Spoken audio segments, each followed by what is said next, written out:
Good morning, everybody. Am I loud and clear? I'm sorry for a little bit of confusion.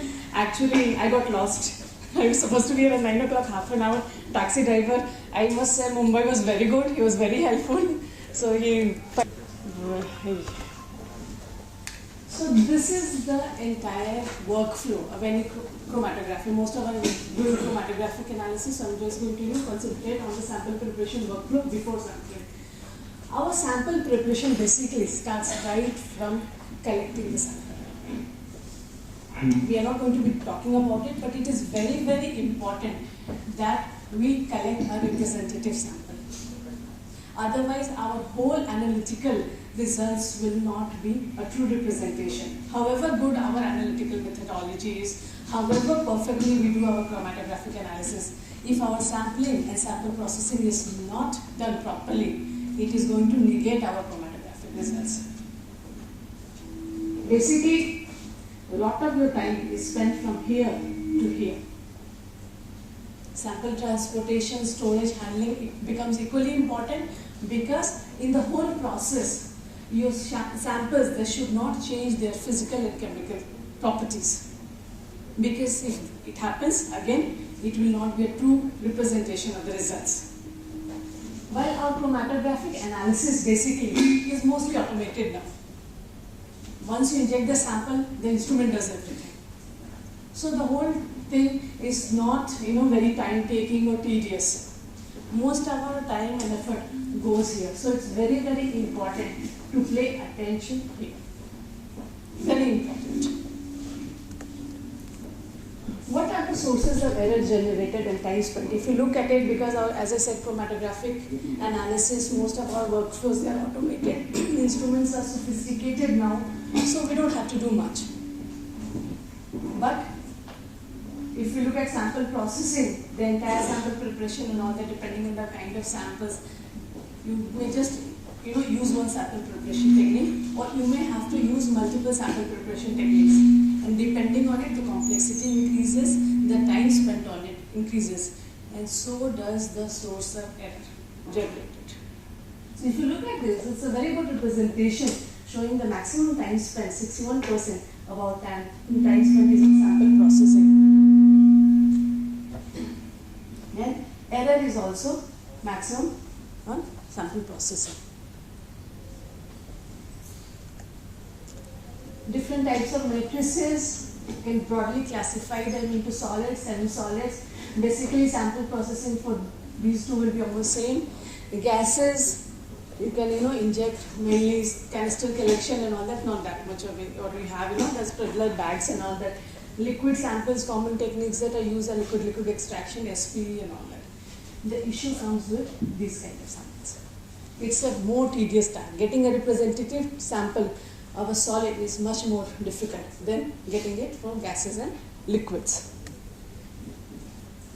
Most of the samples, solid samples that we look at, they can be homogeneous or heterogeneous, but mostly it is heterogeneous.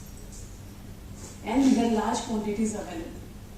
How much are we using in the lab for our processing? Few grams. So those few grams has to be a complete representation of the total sample. How can we do that? Basically, there are two methods. One is you collect very small amounts of different parts so that it gives a representative sample. But this is a very tedious process, very time consuming, and the sources of error are much more. Your sample processing has to be without bias. It may happen when you go into a field. Somewhere there may be large rocks, if you're just talking about soil, somewhere fine particles, somewhere it may be dirty. If you're taking a sample, it has to be complete representation. But we'll say, I don't want to go there, it's too far off. Let me collect from here. So that is not a correct representation. So once we have collected the sample, a more useful and better way is to go for the coning and quartering method. So you collect a large amount of sample, from a certain distance you drop that sample on a flat surface, on a plastic sheet or something. So it will be like, a cone because you are dropping it, so it will be like a small hill. Then you take the quartering device and place it on top. So you have 4 sections. So you take the 2 opposite sections and discard the 2 sections. Then you follow the same process till you reach the representative weight, which represents the whole thing. And then this sample is taken for further processing. Generally, as analysts, as people working in the lab, we are not involved in this part. But as analysts, as chromatographers, it's our duty to see that we get a representative sample. Because if this process is not done properly, this is going to have a negative impact on our chromatographic results. We spend a lot of time in the lab trying to develop a perfect method so that we are getting the best recovery and all that. But if this is not accurate, it is going to affect the results.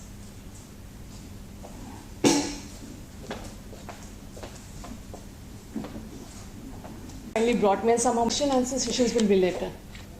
But if there are any questions, please feel free to ask me. So why is sample preparation required? When you get a sample, what is it? It has analytes of interest and then there is a matrix. The matrix is present in large quantities. Analytes are present in very small quantities. We can't see it, we can't feel it, we don't know. We are just measuring it because we have been told or we know that it is present. But unless and until we do the chromatographic analysis, we will not know. So generally what happens, sample preparation becomes very, very important because, as I said, matrix is present in large quantities, our analytes are present in very small quantities, so we need to be able to take out the analytes from the matrix to be able to analyze at that small detection levels. Sometimes if you have a very clean sample, you may directly be able to check if it's a liquid sample or gas sample. But if it's a solid sample,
all this step, we have to be very, very careful that the cartridge does not dry out.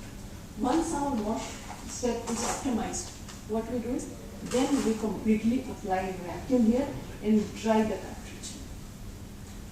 Remove the water completely at this step after our wash step is done.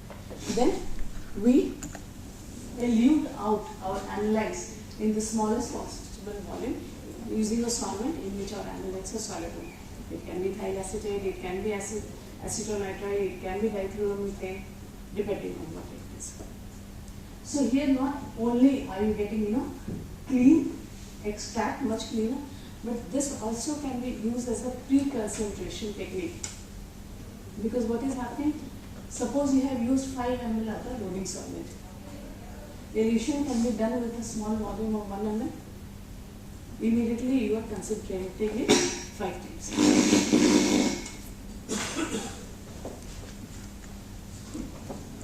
So, SPE, there are different modes. I talked about analyte absorption on all the cartridges basically. As in HPLC, we have different modes. Like we have reverse phase, we have normal phase, and we have ionic interactions, ion exchange. Similarly, in SPE also, majorly it is divided into reverse phase, which basically acts on van der Waals or hydrophobic interactions. Then we have the normal phase, which based on polar interaction like hydrogen bonding and dipole-dipole interactions. And then we have the ion exchange interactions. Some cartridges we have mixed mode interaction also. So you have the reverse phase as well as ion exchange. Similarly, you can, during elution and washing, you can verify the pH and all that. So you may change the pH so that your washing, when your washing is done, your analytes, especially for acidic and basic compounds, they are in their undissociated form. During elution, you may use a solvent which changes the pH and charges your analytes. So you take them out in an ionic form. Plus, besides this, all these we have the polymeric cartridges available now. Now, silica-based cartridges, they are very, very specific. If you want to do C18 silica-based, if you want to do a method for organochlorines, fine. But as soon as you change the class of compound, suppose you want to do isoprotodone also, okay, you may have to change the solvent. And the biggest disadvantage of silica-based thing is, first of all, irregular particle size. Okay, sometimes what happens, it may affect the flow consistency of the cartridge. Secondly is the pH range. Silica, you cannot do anything about it. pH range is 2 to 7.5. So you have to work within that pH range. The polymeric cartridges offer that advantage that you can work over the pH range of 1 to 14. So if you have a mixture of compounds, you can use a variety of methods. It gives you more flexibility. And one big added advantage is, I was stressing that silica-based cartridges, you should not let the cartridge dry out. But nobody intentionally lets the cartridge dry out. We try to make a flow rate of 1 to 3 ml per minute. The slower the flow rate, the better recovery it is. If you can do it under gravity, fine. But it doesn't always happen, because you turn around, 2 ml per minute. How much time will it take for 2 ml to come down? You turn around, you just turn back, the cartridge is dry. No, if the polymeric cartridge, even if it dry out, it will not impact your recoveries. So, it can be used for a wide range of compounds. So, what phases do we have in non-polar cartridges? We have C18, C8, C2, C1. C18, there are variations in the carbon load and end-capping. So we have end-capping material and non-end-capping material, similar to what we have in the columns. But obviously it's not the same material column, but it does have much tighter specifications and all that. Then Bind-Elute, this is specifically for water samples, environmental samples. Then we have some application-specific samples like ENG. This is for PCB analysis. So there are lots of application. Plexa is the polymeric. So this can be used for acidic, basic as well as neutral compounds. Then we have polar, PSA, aminopropyl, CN NCAP, diethylpropylamine, diol, silica. For certain polar compounds, you need these. So depending on that. Then ion exchange, we have SAX, PSA, NH2. Then we have, the polymeric based also, flexa PCX, flexa PAX. Cation exchange as well as anion exchange. And for certain of these, there are specific, some of them we have specific analytes. Like we have a Bind-Elute certified cartridge. That is specifically for forensic application drugs. There's a set, certified 1, certified 2. There is a protocol. You have to do nothing, pick up that, follow the protocol as it is.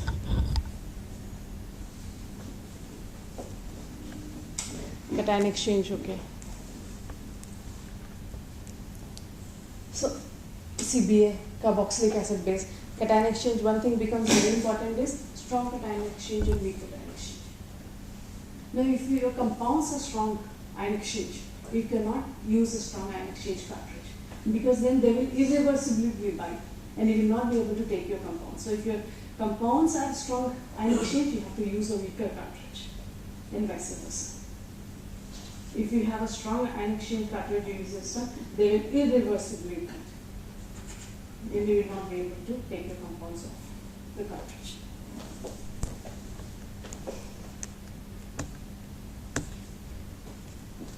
So, how many of you are using catchers? Everybody is doing pesticides, mostly. Before that, what techniques are you using? Oxide extraction followed by column chromatography, liquid extraction followed by column chromatography. Before that, mixing our sample, extracting it in some solvent, then doing liquid extraction, then doing column chromatography. So it takes around 2 days to prepare one sample. And the more number of steps you have, the more are the chances of error and your uncertainty goes up.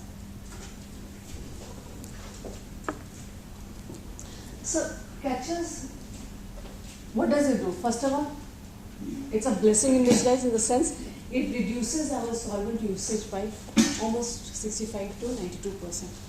Maximum solvent it uses is 15 ml if you go by the traditional method. And hazardous waste by 87%. It doesn't need any chlorinated solvent, first of all. If we go for all the traditional, liquid extraction, mostly dichloromethane is a very commonly used solvent. All recent methods, if you pick up from Europe or US, any data, it will not use any chlorinated solvent because it's banned there. And slowly as rules are coming in, we all will agree that disposal of the solvents is very, very expensive.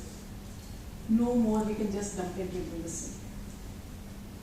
And we are seeing the impact of whatever we have done on everybody's health, the chances, the cases of illnesses, sicknesses, cancer and all that. We never used to hear, 50 years back, so many people. Now, if you just look around, everybody will know somebody or the other who is suffering from cancer. And this is all impact of whatever, no one has done it knowingly, but what we have done, because it was part of our workflow. So catchers was introduced in 2003 basically by Michelangelo Anastas and Steve Luhate. He is from Europe and he works with the USDA, United States Department of Agriculture. Basically, he was the postdoctoral student of Dr. Steve Luhate. So they came out with the AOC method, and initially this method, if you look at it, this was the original catches method, the unbuffered method. Then Michelangelo, he went back to Europe, and Steve Luhate, he developed the AOC method. Now Michelangelo, he had done work, he also had to do something, so he made the EN method. So basically, if you look at references, there are basically 3 catches method. The original method, the AOC method, and the EN method. What method you wish to follow totally depends on you and your customers. If you sending samples to Europe, they would definitely want you to send the EN method. Otherwise, the AOC method is also very commonly followed.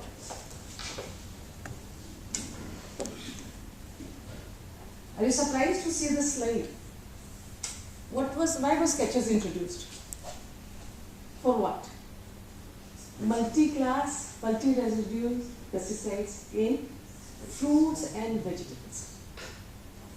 That was why originally catches was introduced.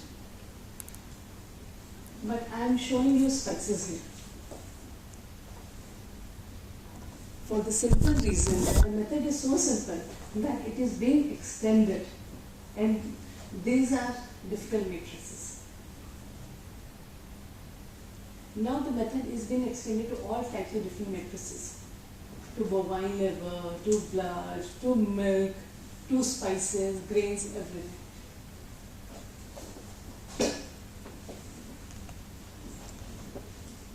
So, the catches basically has two steps. One is extraction and one is dispersive cleanup. But where does extraction stay? So, mostly initially when the what is important for catches is your sample has to have high water content, about 80%. Otherwise, it will not work. So, if your sample does not have water content, what do? You add water from outside. So, you take around 15 gram sample as per AOC, 10 gram sample as per EL, depending on what method you are following. If you are following the original, catches method, it again has two methods, one for 10 gram sample, one for 15 gram sample. So, you can follow either. And if you have low water content products like grains, spices and all that, you take 2 to 5 grams depending on, that initially may have to be optimized. Like if you take, turmeric, you can take 5. But if you take coriander powder, from my experience of talking, I took 5 gram initially. Added 10 ml of water to make the total 15 gram.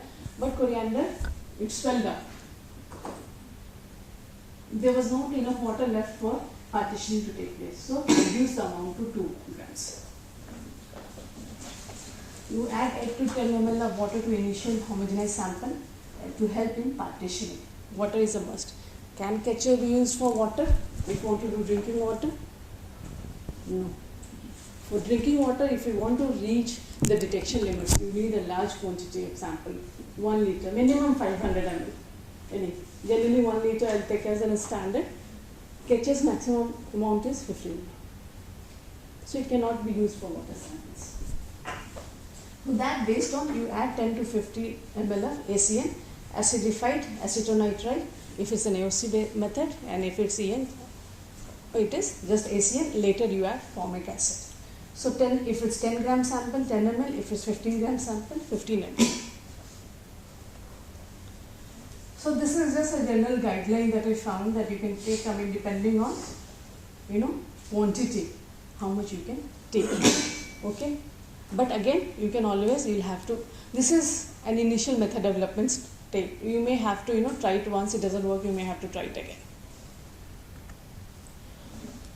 So, then after that, very, very important is once you have the sample, have the water, you add the acetonitrile first and mix it. Sometimes what mistakes people do is, they have their sample, they directly put the extraction salts. It is not at all advisable because your extraction salt contains magnesium sulfate. Your sample contains water, there is going to be an exothermic reaction. And if you have, and difference in temperature can be as much as 30 to 40 degrees. If you have thermolabile pesticides coming 40 degrees difference in temperature is a lot, then you will have issues with the recovery of these pesticides. So first, you sample acetonitrile, you mix it, and then you add the salts, it brings down the exothermic reaction. Does it totally stop the exothermic reaction? No.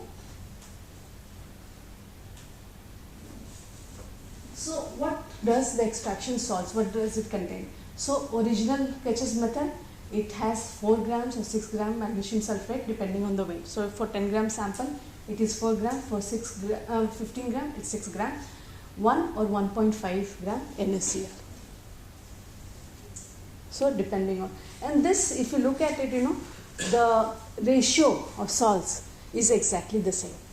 The salts are varying, but the ratio is exactly the same, whatever method. So basically, what method do I choose, what works best, it all depends on what you want to choose. Simple thing, we always discuss it, that it's like a toothbrush.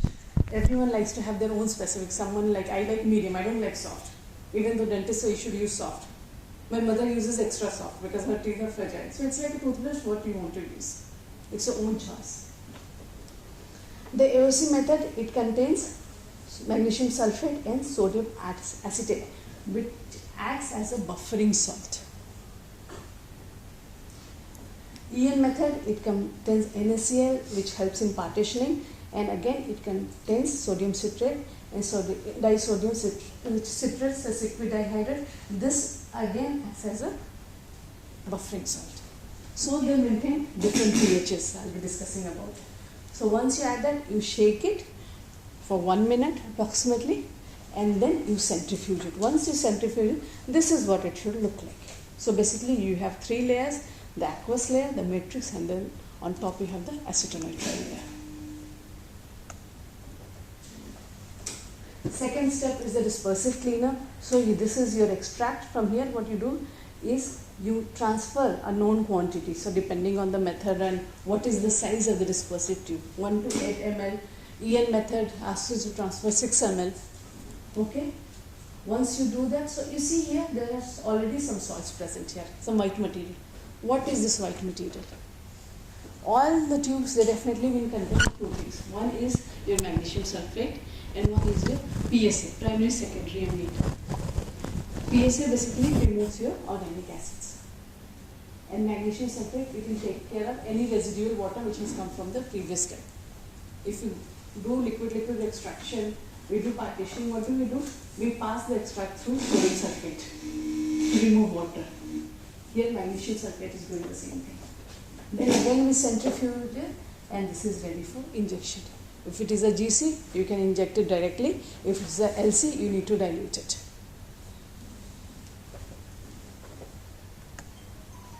So the different sorbents that we are using, PSA, magnesium sulfate to extract. So you can see magnesium sulfate is found in all dispersive kits for removal of water. PSA will remove fatty acids but not pigments.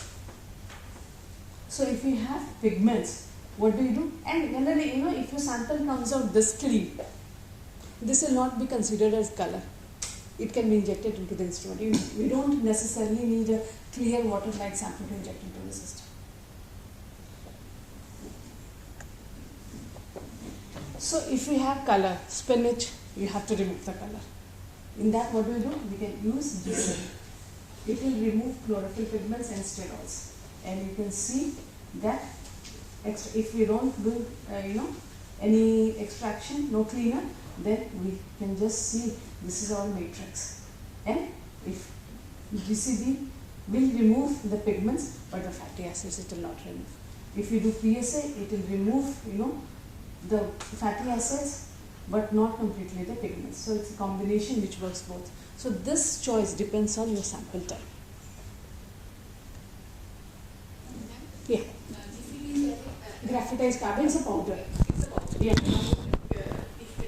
Yeah, you can buy separately also. Everything is available, or it comes in a package. So there are different dispersive. For extraction we have around 6-7 part numbers depending on the method. For dispersive we have 33 different part numbers. 15 ml tubes, then again for EN, AOC, and then again 2 ml tubes for 1 ml sample. So the weight will depend on how much solvent you are taking. Like, okay, AOC, if you take the 15 ml tube, you take 8 ml sample. And you get from the first step. So the content will remove. EN method is 6 ml. So again, that gets proportionately reduced. So MgSO4 is found in all dispersive kits. It's removal of remaining water. PSA for removal of organic acids. Now suppose you have acids in which you are interested in analyzing. Okay? If you add the PSA, it's an amine, it will remove it, it will bind. What do?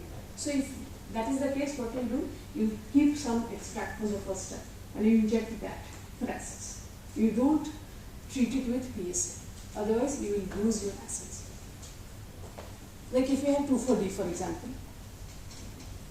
If you use amine, obviously acid amine, they will. C18EC for removal of fats and lipids, and GCB for removal of pigments and chemicals. then it becomes sometimes very clear. Okay, I have spinach, very simple, high water content, no fat, nothing, lot of color. So I can just use PSA, magnesium sulfate, and I can use GCB. Now let's look at brinjal. It has waxes also. So now that thought always comes to my mind. Does it have so much of fat that I need to remove it? Or can I work with it? So do I need CAT or not? Or if I have 10 different matrices available, so do I keep 10 different kits in the lab? Sometimes it's not possible. So we came out with this universal kit, which basically contains a little bit of everything. So whenever it sometimes becomes confusing, do I need something with CU18 or not? Or is the color I'm going to get going to be, is it going to interfere with my analysis, or is it okay, can I inject it? So this contains basically, so this is a good starting point. It contains a little bit of everything. And then further, we can tweak our methods, that's all. Very, very important is use matrix match calibration standards. What do we mean by matrix match calibration standards? One is aqueous, so you're just diluting your standards with a normal solvent or injecting it, you'll get a very good clean calibration curve. But when we are extracting from our sample, besides the analytes, too many matrices are coming out. Ultimately, it is going to interfere. So what you do is basically you extract a blank sample, following all the steps, and whatever the final extract that you use for dilution of your samples. So suppose from 1 ml, 1 ppm, you need to make 0.1 ppm. So you take basically 1 ml of, suppose you want to take 1 ml, you want to take up your stock solution. 9 ml, you take that extract which has come from your sample, black sample. Yeah, use that for dilution. Don't use aqueous. We call it aqueous, but organic solvents. So that will give you the matrix impact also, and give you a true representation. And it will be easier to then study your results and derive results. Certain cautions we need to take. Sir, how much time do you have? Okay. Because I have few cards. I have time now. Yeah. Okay. Okay. So pesticides with acidic groups, as I said, don't take out the extract before addition of PSA. Now, certain planar pesticides like SCB, chlorothalonil, thiabendazole, what will happen? If you add GCB, because of the structure, it will go and bind to the GCB. You will have issues with the recovery. So what do you do in the final extract? For every 1 ml approximately, you add 330 microliter of toluene. So toluene will go and compete for binding with the GCB. Your analytes will not go and bind. So your recovery will be. And as I said, final extract can remain slightly calm. It doesn't have to be clean. This is not good enough, but this is good enough for injection. pH labile compounds, again, you have to keep samples at low temperatures, and we have to work fast during sample preparation and all that. And I also need to speak up because I wanted to talk about something very important. So AOC method, it contains, it maintains the pH around 4.8, strong buffering, and AOC, EM, it around 5 to 5.5.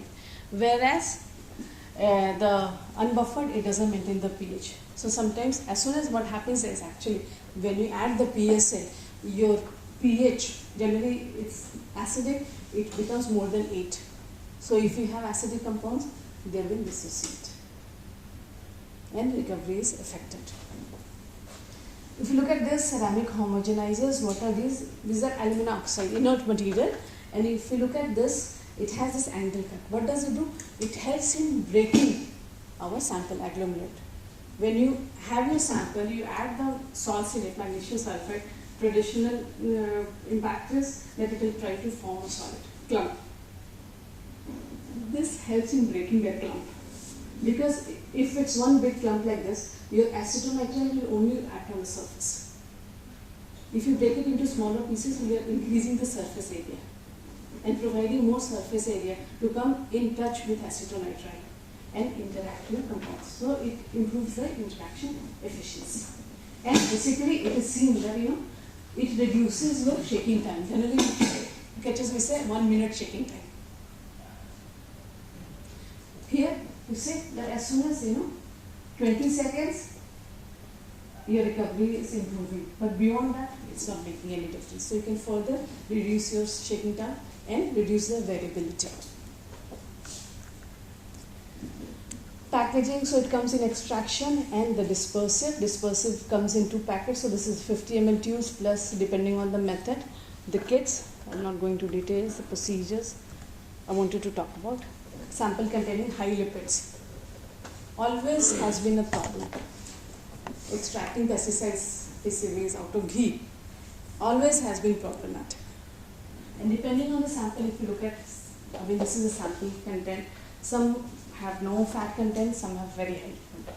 Especially for the planar pesticides which are very hydrophobic in nature. If you try to remove the fat, the pesticides are also removed. So, in addition to that is the EMR, Enhanced Matrix Removal Lipid. This has, what does it contain? It contains the extraction tube depending on what method you want to follow. First step is same extraction as your catches, or you can go for simple technique as protein precipitation also. Then it contains EMR lipid. EMR lipid basically 1 gram specific salt is there, and then the polishing step.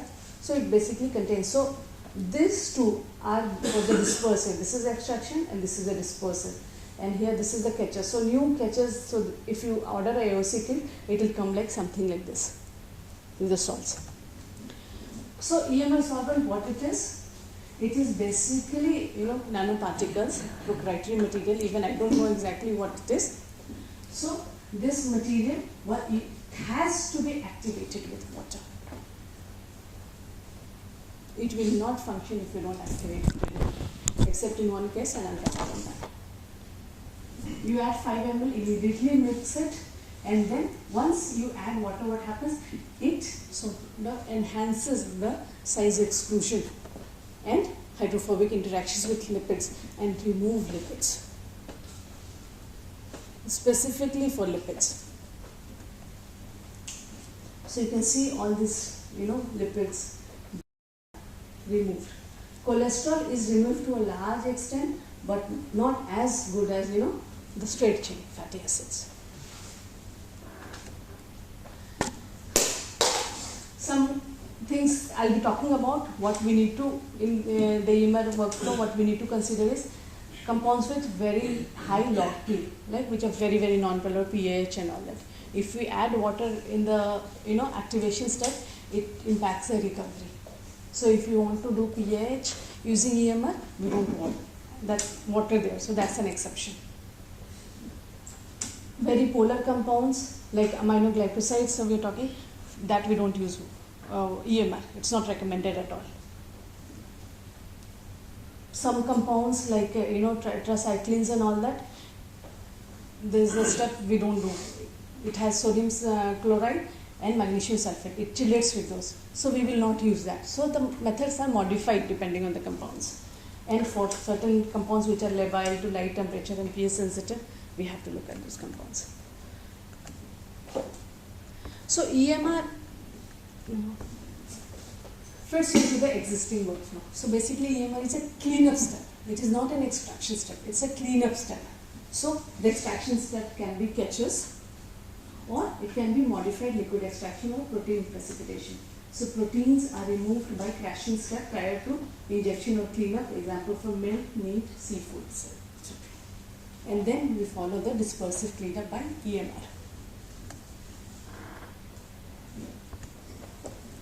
This is a standard catches technique, and this is the EMR. So you see basically it's the same, except for here, instead of dispersive-SPE, here in catches there is no addition of water.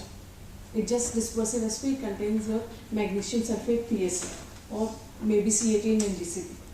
Here you add it to the EMR solvent and then add water, and in that you add the supernatant. Okay, again mix centrifuge and then you add it to the polish tube here. So basically there are 2 steps instead of single, and then you can evaporate and reconstitute. In catches sometimes what happens, and we have to also keep in mind, catches is a just enough sample preparation technique. That's why all the examples or references you will find of catches is with the MS. It is never with a normal GC/ECD and all that. You may sometimes have to filter out. Okay?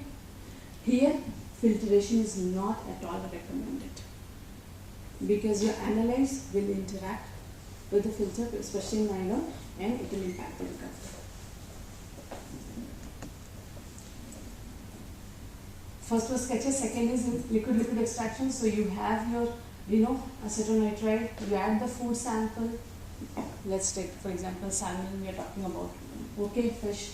You mix it, the proteins get precipitated, and for further cleanup, you can go for, difficult time-taking methods like SPE or GPC, or you can go for EMR dispersive cleanup, which is much simpler.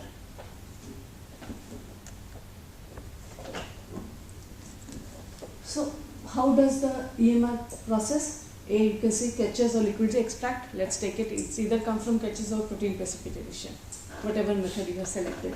Then you add water to the EMR tube for activation. You add sample depending, same thing like 8 ml or 6 ml. Generally it's 1:1 ratio works the best. And then you immediately have to shake it vigorously. Vortex it, shake it, and then centrifuge it. 5000 rpm. Then you take the supernatant and transfer it into the polished tube. No water is added here now. So this contains sodium chloride and magnesium sulfate. So basically, whatever water you have added in the activation, the magnesium sulfate will remove it here. Again, very important is that as soon as in the first step and here also, that is immediately shake it and mix it to avoid any clumping. Otherwise, it will impact your recovery. Vortex it, and then alchemical centrifuge it, and this is ready for analysis either by GC or LC. Usual GC you can inject it as such, LC you will need to dilute it, otherwise your injection solvent will be stronger than your mobile phase and it can cause issues with your alcohol. Extraction solvent, acetonitrile is preferred. Acetone, basically it has to be a water miscible solvent. Okay. Acetone also works well, but we cannot use water immiscible solvents. No interaction will happen. Alcohols, though they are water miscible, it is not recommended because it dissolves the EMR. And we don't want to dissolve the EMR because it's the EMR which is taking out your fat, lipids. For the activation step, we add water. This increases the hydrophobic interaction between EMR, lipids and matrix. And I said lipids also, it depends. The more, not everything will be removed. And so if you follow the entire process, some compounds like, tetracyclines and all, they can bind with the EMR. So how we are going to do it, we'll talk about it. And generally, it has been worked out that 1:1. So extract and water. So if you're taking 5 ml water, 5 ml extract, it works the best. It sort of balances your matrix removal and recovery. If you increase, extract to water is less than extract. So what does it do? It increases the matrix removal but lowers the hydrophobic analyte recovery. If you increase the water, it decreases the matrix removal but improves slightly the hydrophobic analyte recovery. So 1:1 basically balances the matrix removal as well as the analyte recovery. Polishing step, as I said, it contains 2 grams of total NaCl and MgSO4. So 1:4 ratio, same as sketches. Like if you had 1 gram NaCl, 4 gram MgSO4, 1.5 gram original, 6 grams. So same ratio. And this is applied after EMR lipid exposure, not before. It removes unwanted water, removes dissolved solids, and improves recovery of non-polar compounds. Because you are adding it improves the interaction between your sample and the acetonitrile. When you're adding NaCl, it helps in partitioning. Do not combine salts with EMR. It can hinder you with your matrix removal. Mix immediately, very, very important to avoid clumping. And all catcher salts are amenable. Whether we want to add EN method, we want to use the original method, or you want to follow the EN method, or we can use bulk salts as well. So I'm just almost done. So centrifugation, if further cleanup is needed, centrifugation is done, but not filtration. Especially nylon, not at all. Your polar hydrophobic compounds, they will interact and they will get retained on the filter and impact your recovery. If there is a need of filtration, go for regenerated cellulose filters. This is just one example I wanted to show you. This is avocado untreated. So you can see the matrix. This is a blank sample. We are not talking about any pesticides or anything. This is after EMR. So you can see the baseline. Huge difference. So it removes your lipids mostly, but certain proteins and all that. I just wanted to show basically. Veterinary drugs again, sir, I'm talking about. So some of the compounds and all that. Tetracyclines and all that, not by this method, but it has been done in bovine liver, and we have application note also available. And you can see here EMR provides good recovery with lower RSDs compared to the other. Tetracyclines, as I said, they have strong chelation with the salts, okay, metals. So if we add it to NaCl, MgSO4, it will chelate with those, and again it will impact the recovery, and recovery decreases by around 20 to 40%. So what do we do? Okay, sample after EMR cleaner, we just directly sort of dilute it with water and directly inject it. LC triple bond. We do not go for the polishing step, which contains sodium chloride and magnesium sulfate. You can see recoveries. pH in salmon, no, we said highly hydrophobic compounds. If water is there, it impacts the recovery. So here what happens is 5 grams of sample, 10 ml of ACN, shape vigorously and all that, okay, whatever the extraction procedure is there. Second, transfer 8 ml of extract to EMR dispersive 15 ml tubes, vortex and centrifuge. So here we are not adding any water to activate the EMR, because that additional water will lower the recovery of the pHs. And then we go for the polish step and all that. And we can see good recovery of almost all the compounds. If addition of water decrease the recovery by around 20 to 30%. So that's all. Sorry, last time. Sorry for rushing. Actually, we can talk. We can have some questions.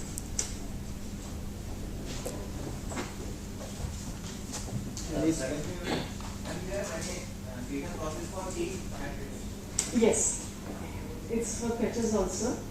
At least I know I can show you. I have application notes. I can share it with you. Yes. I have been working with the pesticides and spices for last year, 4 or 5 years regarding the bushes. Yeah. So some 2-3 points I would like to add. Yes, sir, please. One thing is the bushes. One problem is we are taking very low volume, so we should make sure that it is exactly representing that we can manage. Second problem is, that the traditional methods we used to have a extraction time for more than 30 or 1 hour. In the process method, it's many. I have done a literature survey, it's mostly less than 5 minutes. So in case of pesticide, that pesticides are both systemic, it can be systemic, so, and it is acquired during the cultivation. So normally it will go inside the plant and it will be localized in different tissues. So the question is whether the 1 minute extraction is enough to make an equilibrium for the extraction, because the solute analyte and the solvent equilibrium is very important for the extraction. So what we have done is, Because our one problem is regarding all these studies is we are largely depending on the spike. The real issue with the spike is we have a sample or matrix, we are adding it, and within 5 minutes we start our extraction and we are getting 90% recovery, we are very happy also. But pesticide is not the case. So what I have done is I have done some experiments with the curry leaf, because curry leaf is very easy to get contaminated. The top 90% of the market sample is contaminated. So I have done the same experiment with the originally contaminated curry leaf. So what I have observed is, if you are increasing the extraction time, the value is increasing. I don't say it is recovery, because it's originally contaminated. I don't know what is the absolute value of that. So I have started with the 1 minute, 5 minute, 10 minute, 20 minutes. And for the curry leaf, for some 30, 40, mainly OP pesticides, the equilibration time to get is 30 minutes, not 1 minute. So, Abhidhi, so I very valid point. I understand. I just want to understand, because so you are adding acetonite, right, and leaving it for 30. 30 minutes. Yeah. 30. Yeah. I should have mentioned in some cases. Sometimes you need to add the acetonite sample and leave it for some time. Yes, that before adding the salts and shaking it. Yeah, because the issue is 1 minute shaking is. See, some case it can be milk or whatever. In such case, it may be working. I think the fruits and vegetables, or Dr. Sharma may be knowing better than. The fruits and vegetables also it is working very well. But spices. Yes, spices also. Even I'm sorry, thank you for bringing that forward, because generally when you add the water, we have to leave it for certain time. That is 1 hour we are keeping that for the thing. And one more point I would like to add is, see, the basic of developing a method is to compare a new method with an existing method. But in most of the literature, I haven't seen that. We have a traditional method, and we have to make sure that this cautious method is giving a better recovery than the traditional method or equivalent method. Then only we can say that this method is a better than one. Now our practice is we are adding something spike 90, and we are telling that we are getting 90% recovery. We are very happy. So this point I would like to bring it to the notice, and for further, I am not telling that the cautious method is a bad thing. It's a very good method, but we have to be very careful when using the cautious method. This is one thing I would like to add. Okay, thank you. Thank you, sir.